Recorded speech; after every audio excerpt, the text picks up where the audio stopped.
Good afternoon, everybody. The Irish Demon here, back with another video. And it is a doozy of a soft sit. But this was sent to me by my good friend yet again, Colin, definitely not Cromwell. His channel will be linked down below. Definitely go check him out. I had a long day. I've been on the road since 7 a.m. and it is now nearly midnight.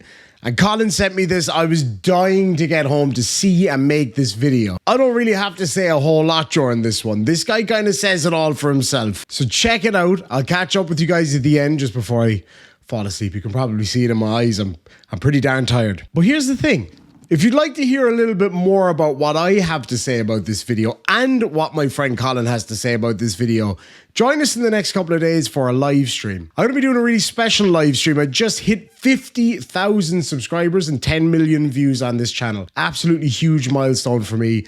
Way above and beyond anything that I ever thought was possible. So I want to thank you all so much for that. And if you're watching my channel for the first time, consider joining the ranks of the Demon Army. Drop a like and make sure you subscribe. There'll be a lot more really cool stuff like this out there. If you want to help support the channel in other ways, you can get some epic Irish Demon merch down below. Consider leaving a tip in the PayPal tip jar or grab a super thanks. And super thanks again to all of you guys.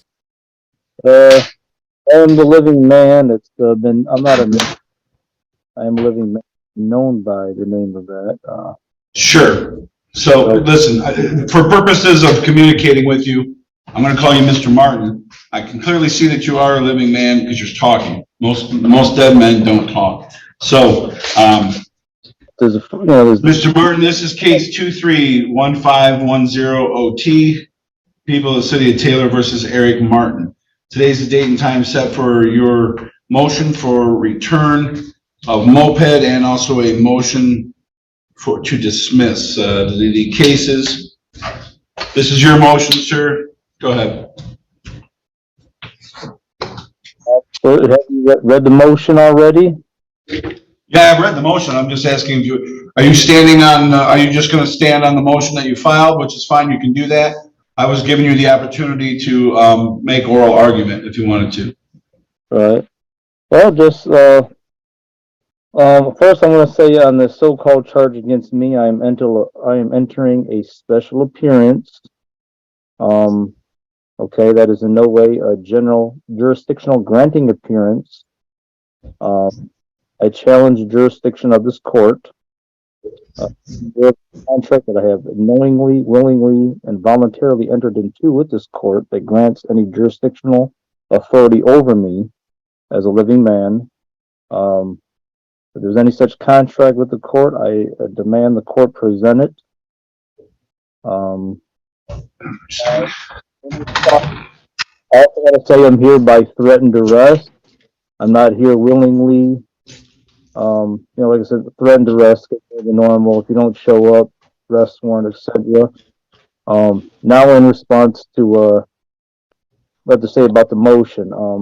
As a recap, okay, my motions are all based on my and the reason first I want to point out the reason I don't like using the word motion because I know that tradition I use the word demand because it's based on the Constitution, right? My human rights. So how I've been taught in the law, these are the words I like to use. If I use the word request motion, that's not right because you request privileges. You demand right. That's how I've been taught. So that's how I learned. So I just want to say that, I don't want you to take it personal or nothing like that. Hopefully, it just demanded my right. But I want you thinking, hey, I'm the judge here. Who are you to demand? But it's demanding rights. But anyway, so again, it's based on my right to private property, my due process.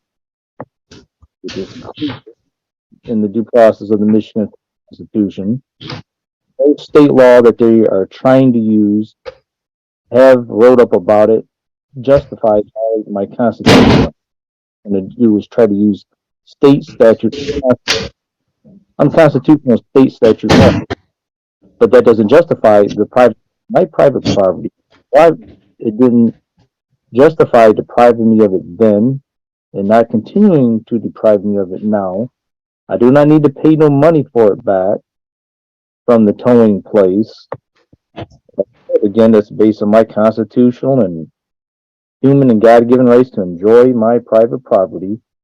You know, and there's no injured party now in the case. I want to mention that too. So the plaintiff has no standing against these so-called criminal charges. There's no standing because there's no injured party. And I have a U.S. Supreme Court case on that, so I'll move to dismiss the case on that. In addition, which also supports why it should be given it back. They have no, because as the, standing is a necessary, this is word for word U.S. Supreme Court case called Rames. I may not be pronouncing it right. It's spelled R-A-M-E-S versus Bird, B-R-Y-D, 521 U.S. 11. Standing is a necessary component of subject matter jurisdiction. Then we go to another case. The requirement of standing, however, has a core component derived directly from the Constitution. A plaintiff must allege personal injury fairly traceable to the defendant's allegedly unlawful conduct. Okay, and likely to be redressed by the requested relief. That's another U.S. Supreme Court case, Allen versus Wright. 468 U.S. reports, pages 737 and 751, decided in 1984. So again, that's, personal injury is required by the plaintiff. There's no injured party. Meaning charges are to be dismissed, all of them, because all these three charges, nothing needs to be wasting the time to go to a jury for. All these charges, this cop wrote up board, it's undisputed that just by the nature of the charges allegation, that there's no injured party. No injured party, the plaintiff has no standing, and therefore they all must be dismissed, and that also further supports why my private property should be returned to me. And in addition to, like I said, my due process right. And I can't think nothing else to say now. I reserve anything else to say, though, if anyone else has something to say. If there's any dispute that it's not my private property, I'd like to hear that. Yeah, and that's it for now. All right, Mr. Greco. Yes, addressing each of the requests here, which I believe are a motion to dismiss the charges and the return of property or wrongfully impounded moped. Your Honor, the defendant has been charged with driving while license suspended, revoked, or denied upon information and belief. And looking at the record, it looks like it's revoked. He was operating a moped June 11th, 2023 in the city of Taylor. When he was pulled over by the officer, he was unable to produce a license or if you are under a certain age, but up to a certain age, I believe it's 15 or above, you can get, if you don't have a driver's license, a special moped driving permit. But the charge is appropriate, and therefore the motion to dismiss with respect to the charge should be denied. Number two, with respect to the impound, here we have a driver who's not able to operate what is classified as a motor vehicle under the motor vehicle code, this moped, and it's on the side of the road. We can't keep it there. He can't take it. He can't drive it. For safekeeping more than anything else, it gets impounded. At that point in time, Mr. Martin is able to go get the moped if he wants. Yes, he has to pay for it because it has to get taken into custody because we can't just leave it on the side of the road. There is an appropriate action that is not this motion to challenge the impound fees of the contracted towing agency for the police agency. This court has seen those many times before with respect to whether or not the fees are appropriate or if the taking is appropriate. In this case, it looks like the motion is for the taking that's appropriate because there has been no action or motion filed with respect to area towing and the fees that it is charging or was charging at the time that he may have attempted to take it. So we request that the motions be denied in their entirety. I have something to say in response to that. Sure. Okay, now, so first of all, I wasn't required to have any license, as I pointed out in my demand for dismissal of the case, because as the federal statute I've mentioned, well, first let me mention the state statute. It defines a motor vehicle as one just mechanically drawn. The Michigan state statute is unconstitutional, and the definition is not complete because, as the federal statute I cited, made by Congress, 18 U.S.C.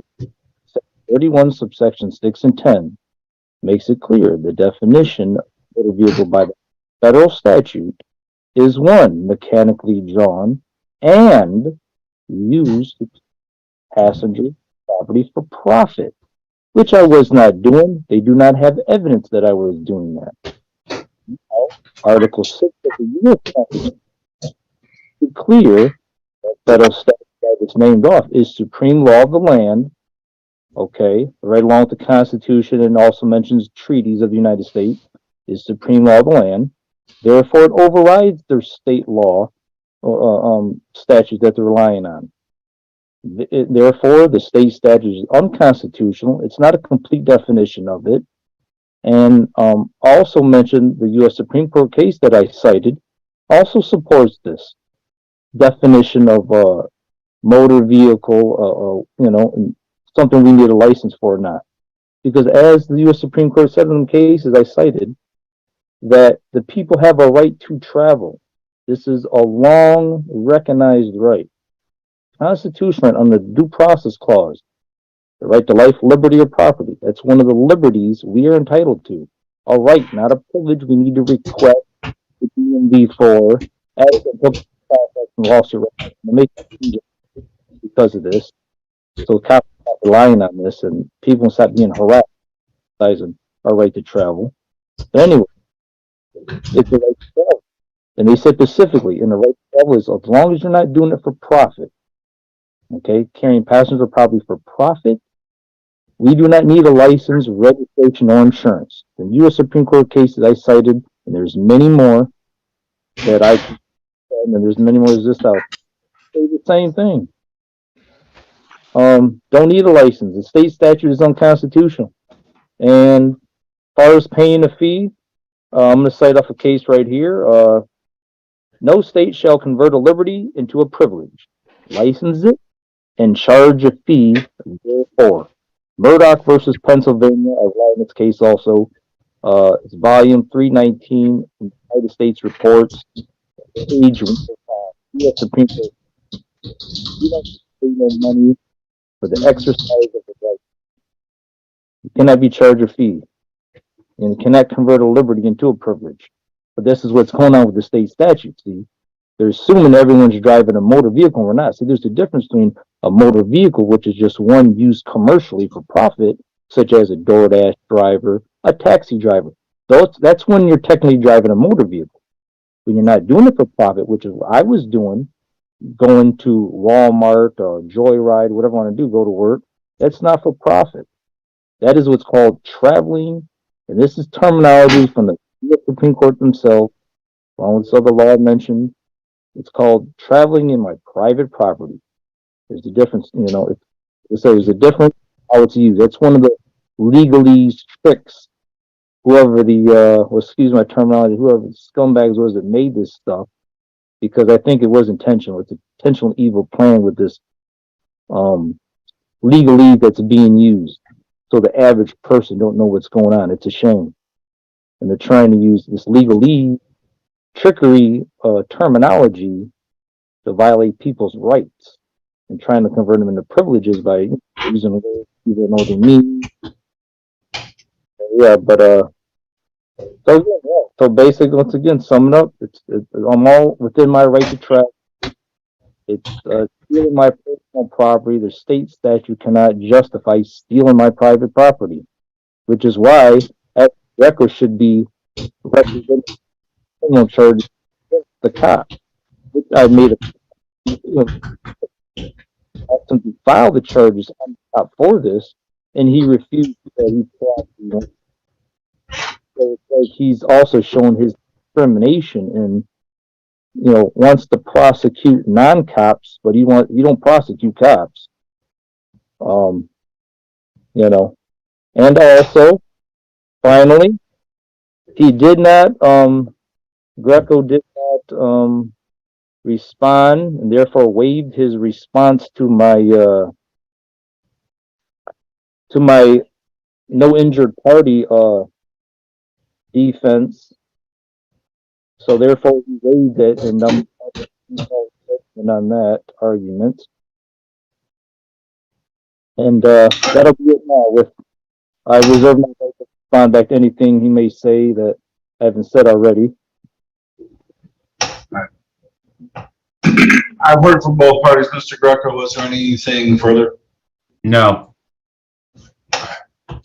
So, Mr. Martin, through your oral argument and written briefs, you've raised a couple of issues. So let me address those seemingly in the order in which you raised them. So first off, let's talk about jurisdiction. Now, you argue that this court lacks jurisdiction over you. Yeah. Now, the question of whether a court has personal jurisdiction over a party is a question of law. And that can be stated in Poindexter versus Poindexter, and that's 234 Mishap 316, 1999. Typically, a plaintiff bears the burden of establishing jurisdiction over a defendant. However, a plaintiff, here the prosecution, only needs to make a prima facie showing of jurisdiction in order to defeat any motion to dismiss based on a motion to dismiss for lack of jurisdiction. That can be found in Jeffrey versus Rapid American 448, Mish 178, 1995. Before a court can obligate a party to comply with its orders or proceed to trial or do any of these proceedings, the court must have personal jurisdiction over a party. I think we all agree that that's true. Jurisdiction over a person may be established by a couple of ways: by way of general personal jurisdiction or specific or limited personal jurisdiction. Matter of fact, Michigan has two different statutes: a general jurisdiction statute and a specific jurisdiction or limited jurisdiction statute. So exercise of general jurisdiction is possible anytime that the defendant comes in contact with the forum state or the forum city or the forum body of government in such a way that the nature and quality are to enable a court to adjudicate any action against the defendant, even when the claim at issue does not arise out of contracts with the forum.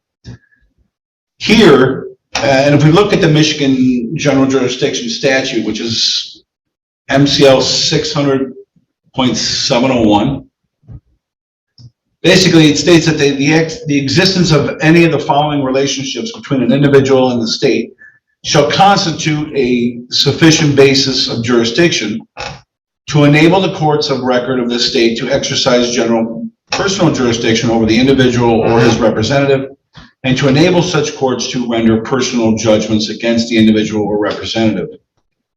And they point to three things specifically that I want to raise. One, presence in the governmental unit or city at the time when process is served, domicile in the city, and consent. Now, in the present case, Mr. Martin was physically within the boundaries of the city of Taylor at the time of the alleged criminal activity. When he was served with the ticket, the complaint. Second, Mr. Martin is also domiciled in the city of Taylor, which means he lives in the city of Taylor. The city of Taylor has ordinances regarding basically everything that the state does, and one of those is that you have to drive with a license.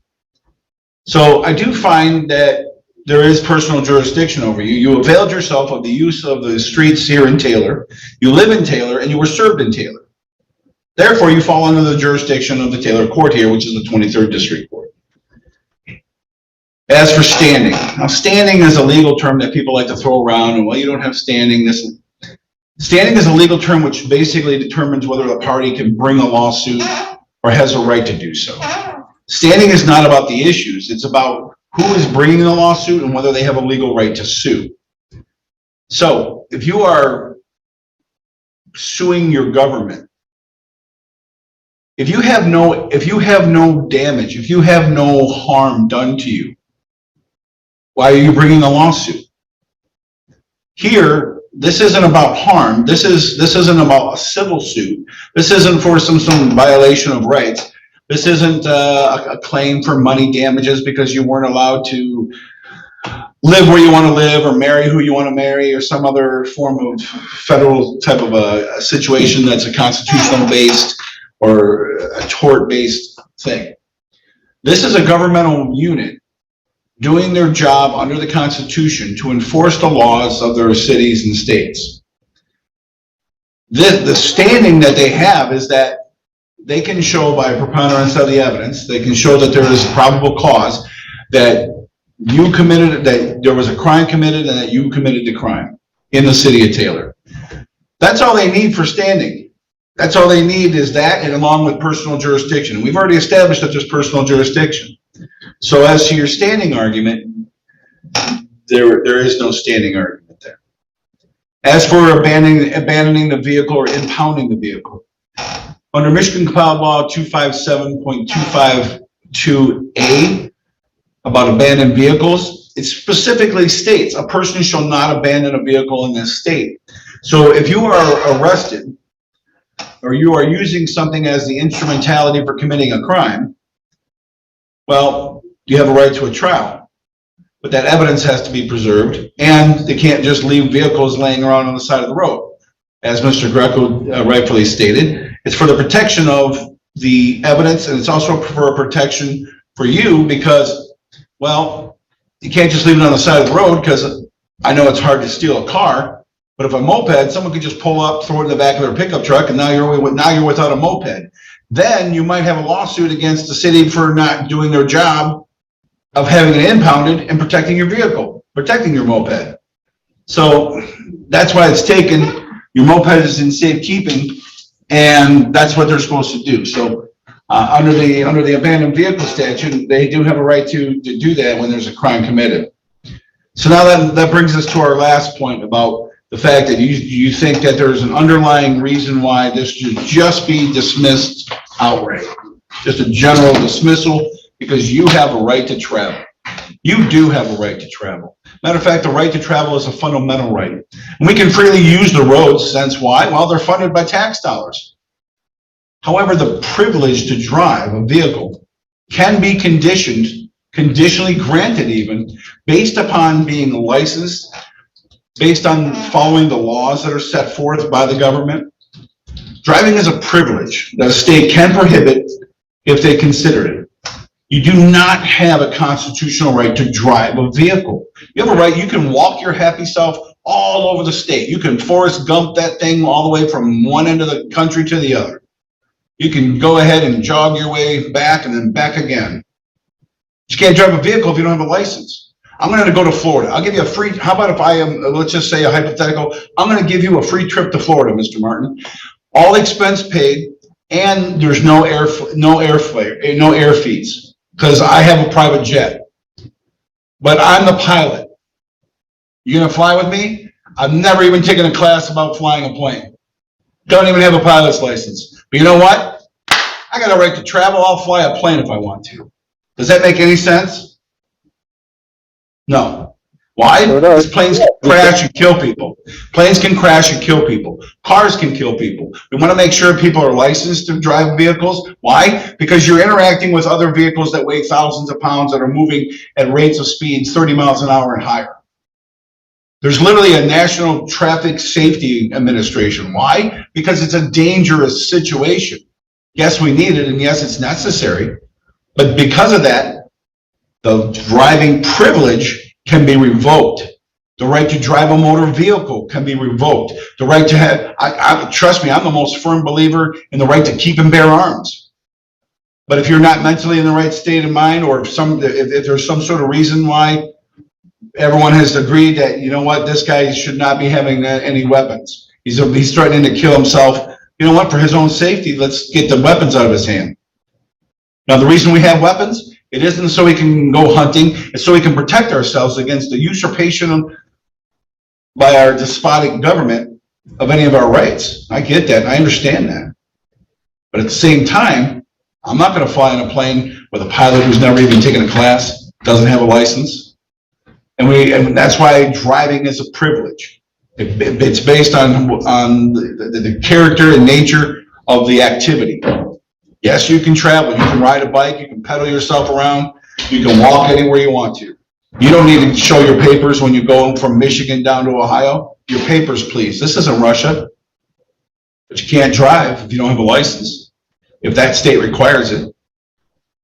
And so, based on all of those things, based on the oral arguments that were presented today by both sides, based on the written briefs and answers to the same, I am denying your motion to dismiss, and I am denying your motion for the return of the moped. Now, after this case gets adjudicated, if it comes back where there's a not guilty on this case, then obviously, or even after it gets adjudicated, either way, your vehicle is always at any point capable of being picked up by area towing. If there's are any fees or storage fees associated with it, well, like Mr. Greco said, excuse me, the ductwork here has never been cleaned since this building's been. That's the only place my allergies really kick in. If there's any, there is procedures in place for challenging the fees associated with such storage and towing, which is a separate matter. Okay. That's a civil matter.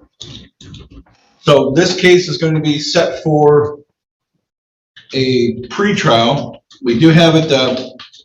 So now, as for this goes, since we're here, we're going to do an arraignment on the underlying charge. Mr. Martin, would you like a court-appointed attorney, sir? Will not be accepting no court-appointed attorneys, as I will not be. They can fraudulently assume under the jurisdiction of the court. I invoke my right to be acknowledged as a sovereign, one of the sovereign people, as the U.S. Supreme Court said I have a right to do. Invoke my rights under the Republican form of government, Article 4, Section 4. Yeah, so I won't be accepting no attorney. And, okay. So you do have the right to remain silent. Anything you say can and will be used against you at trial. Like I stated, you also have the right to an attorney. And at any point, if you'd like the assistance of an attorney, please don't hesitate to ask the court, and I will grant the same. It is alleged that on July the 11th of 2023, that you violated City Ordinance 3200B, which is commonly known and referred to as driving on a license that has been revoked. That's a misdemeanor punishable by 93 days in jail and or up to $500 in fines. As to that charge, how do you plead? Guilty or not guilty? I'm not here to plead because I do not acknowledge myself as no defendant. That's fraudulent. I'm not a legal fiction. Then I find you to, then I recognize you as standing mute as to the charge, and I'll enter a plea of not guilty. Okay, and we're going to set this. So, Listen, we're not. Okay. We're. Have you entered a legal determination that I am not guilty of the charges? Nope, I've just put in a plea right now at this time of not guilty, and we'll set this for a trial. The adjudication of your constitutional right to have a trial by judge or by jury, that will determine beyond a reasonable doubt if it's proven whether you're guilty or not guilty, pursuant to the Constitution. So I'm going to set this for a settlement conference.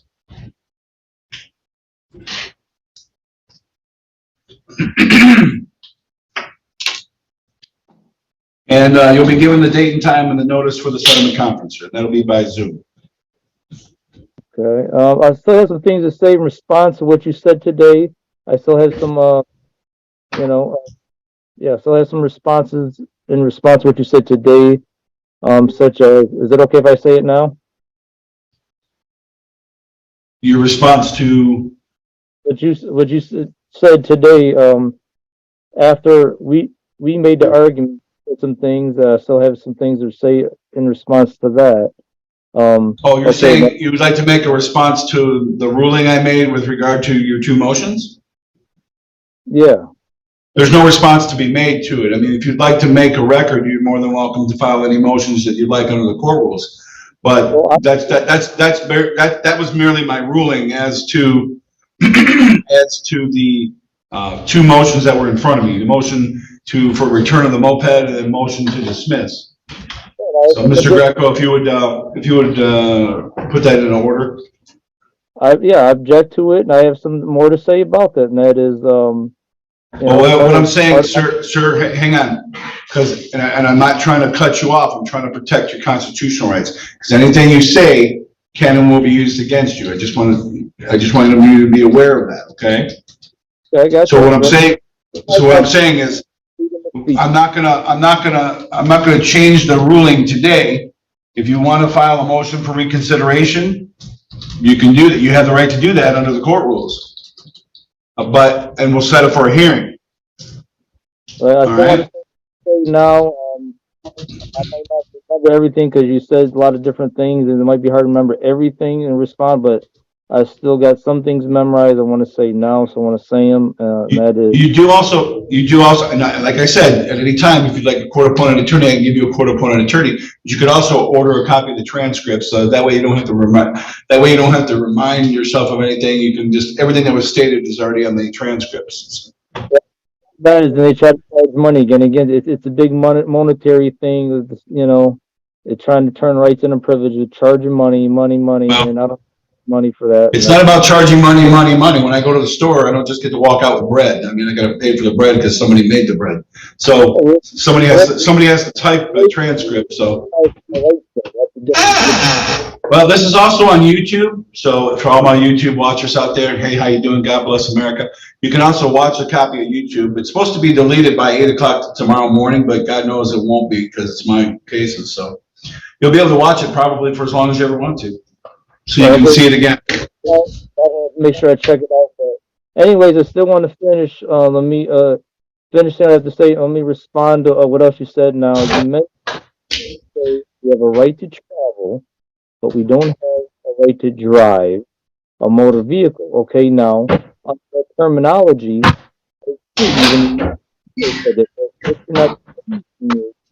travel by right and drive a motor vehicle is not the same. And I can be controlling my moped, okay? I can be controlling a motorcycle or car by right. It's not if I only walk. Or didn't say that. Traveling by right means as long as I am not carrying passengers or property for profit. I'm doing my private vehicle, which what I was doing. I wasn't working for DoorDash. There's no evidence. I wasn't working as a taxi driver doing nothing else. I was therefore traveling by right. If I was in a car, same thing. If I am not carrying passenger property for profit, It's incorrect. You're incorrect. Just telling you, you're incorrect. You're incorrect. I've taught constitutional law for almost 20 years. You're incorrect. You don't have a right. You do not have a right to travel by any means you choose. So that's a place I'm going to go buy myself a helicopter. I'm going to fly to work every day. No license, helicopter, and then I'll just call myself a Uber helicopter. I'm sure everybody would like to show up at the parties in a helicopter. You can't do it. You have to have a license to drive because it's a dangerous activity. You can walk anywhere you want to. You do, I agree. You have a right to travel, but it's not by any means you choose. Obviously, the right to travel means it doesn't matter how a human cannot dictate. You can. Sir, I have other cases to get to. So I'm not trying to cut you off, but if you want to file a motion for reconsideration, you're more than welcome to do so. You are coming somewhat short because I still want to talk. I have the First Amendment right to speak, and I will continue. You do have a First Amendment. Again, there you go again. A First Amendment right. A First Amendment right to speak doesn't mean you have a First Amendment right to speak. It means that you have a First Amendment right not to have the government interfere with your right to speak. That means that if you want to go stand in someone's sidewalk and give a speech or hold a sign, you can do that. The government can't stop you from doing that. But if you want to walk around naked, the government can stop you from doing that, even if you call it free speech. Why? Because it's indecent. Well, There's rules to everything. Everyone says, well, I have a right to say what I want to. No, you don't. Not in a private situation. So like if you're at someone's house and you're talking about whatever, there's like, hey, stop that. And you're like, well, I have a right to say what I want to. No, you don't. Not against private citizens. So everyone just misuses and throws that word out so quick that they don't even know what they're talking about. It's kind of like right to travel. But anyway, if you have a motion for reconsideration, the court will review that and set that for a hearing. But I've made my determination today with regard to your motions, okay? Well, I'm also going to make, well, because you made your determination, which is unfair, unconstitutional, I'm going to make a motion to disqualify you, which I then, therefore, if you're going to deny that too, I request you send it to the State Court Administrative Office that you're supposed to do under the court rule. That you showed your bias by denying my constitutional rights, which you took no foothold, such as denying my right to travel, my right to my private property by using the state can make money off me and use their state statutes to my constitutional rights. I don't think so. That's not true. And they cannot charge money for my private property. No state law, you should know that. They cannot use that as a reason to violate my constitutional rights and charge money for my private property. No, that is criminal stealing, larceny. It's violating my constitutional rights. You're supposed to be upholding my rights as you took also, not violating it, working, conspiring with the state, making money, and that's all it is. It's like a RICO thing going on. You prosecute, rich off it. All right, so you made the same argument several times, and I do note that for the record. Your objections are noted, but then again, so my response to that is I'm not changing my ruling with regard to the motion to dismiss or the motion for return of the moped. There are other options that you have available. If you think you need to file a motion to disqualify, please file the motion and we'll set it for a hearing. If you think you'd like to have a motion for reconsideration, again, you can get a copy of the court rules. You can just Google the court rules, you can come up right there, or we might already have a copy at the library. But I make sure that everybody follows the same rules and how things go. And just because someone gets ruled against at a motion hearing, we don't just keep talking about it until the judge changes his mind. That's not how it works. There's procedures in place, and I'm just making sure that all of your constitutional rights are been afforded to you. So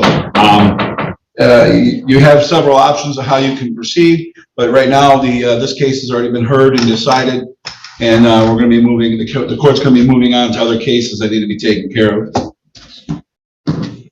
Is okay. I'm going to correct you. That's not totally correct what you said. It ain't just I just keep talking and not repeating myself. When you say things, you're saying something new that I haven't had a chance to say or respond to before you say it. There isn't a response, sir. It's my ruling. It's not a response. There's no response necessary. That's my due process right to respond. What do you mean? No, your due process is the fact that you had the right to come in here. Due process is affording someone both opportunity to be heard and the venue to be heard. Here we are in the court. I allowed you to come in. We're here by Zoom. You had the right to file all your paperwork. All your paperwork was handwritten. And you know what? I accepted all of it. Why? Because that's part of due process. I gave you the benefit of the doubt of being someone who's improper. That's fine. Not a problem. I heard your motion. I allowed you to make oral argument on your motion. I afforded due process to Mr. Greco, where I allowed him to make a response on the record. I asked you right in the beginning, is there anything you wanted to say for oral argument, or did you just want to stand on your brief that you filed? And you went ahead and made oral argument. That's allowing you due process. This is all everybody playing the game. This is everybody doing their part and having the opportunity to play the game. And that's what I afforded every single individual. I take offense if there's to any comment that you state that I'm trying to railroad you or any kind of thing, because you know what? The Constitution is the most important thing to me. The Constitution is what gives every one of us freedom.